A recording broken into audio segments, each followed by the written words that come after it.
The Human Rights Commission of Sri Lanka has urged the government to explain to the public the reasons for this proclamation, since protests have been largely peaceful and within the ambit of normal police operations. In a statement, Human Rights Commission chairperson, retired Supreme Court Justice Rohini Marasinghe has said the HRCSL is deeply concerned about the promulgation of emergency. The HRCSL has summoned the President Secretary, the Defence Secretary and the Inspector General of Police tomorrow.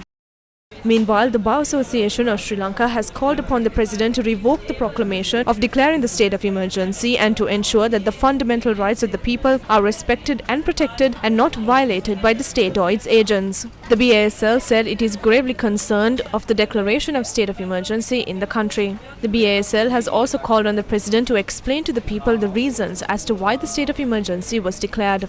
In addition, the Centre for Policy Alternatives is also urging the government to revoke the state of emergency declared in the country. Expressing concern, CPA in a statement said, "This is the second time the President had declared a state of emergency in the span of 5 weeks with no credible justification provided in a context when Sri Lanka has witnessed weeks-long peaceful protests across the island." The statement reads, quote, "Despite the peaceful citizen mobilization, CPA is alarmed by the violent and intimidatory tactics used by authorities," unquote. CPA says it is unfortunate that the government is failing in its primary responsibility of providing for and protecting the rights of the citizenry and opting for arbitrary measures that further erode the trust in government and governance.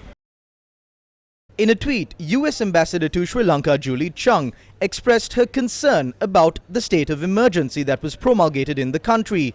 She wrote, quote, "The voices of peaceful citizens need to be heard, and the very real challenges Sri Lanka are facing require long-term solutions to set the country back on a path towards prosperity and opportunity for all." US Ambassador to Sri Lanka Julie Chung went on to note that the state of emergency won't help do that. Canadian High Commissioner to Sri Lanka David McKinnon wrote that it is hard to understand why is it necessary to declare a state of emergency.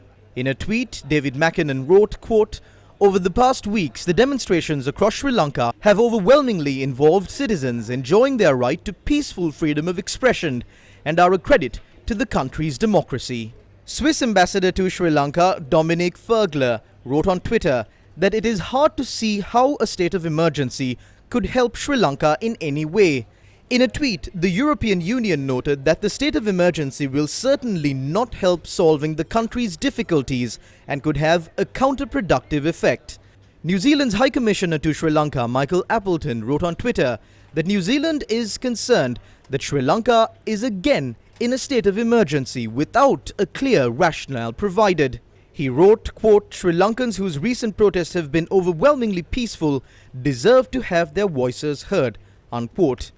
The Norwegian ambassador to Sri Lanka, Trina Eskadel, wrote on Twitter that using tear gas on peaceful protesters and declaring a state of emergency when the protests have been peaceful and while Parliament is adjourned is concerning. She urged all sides to act with restraint. Writing on Twitter, the UN resident coordinator of Sri Lanka, Hannah Singer, said, quote, "Limitations to the exercise of fundamental rights and freedoms are only acceptable when exceptional, proportional and justified.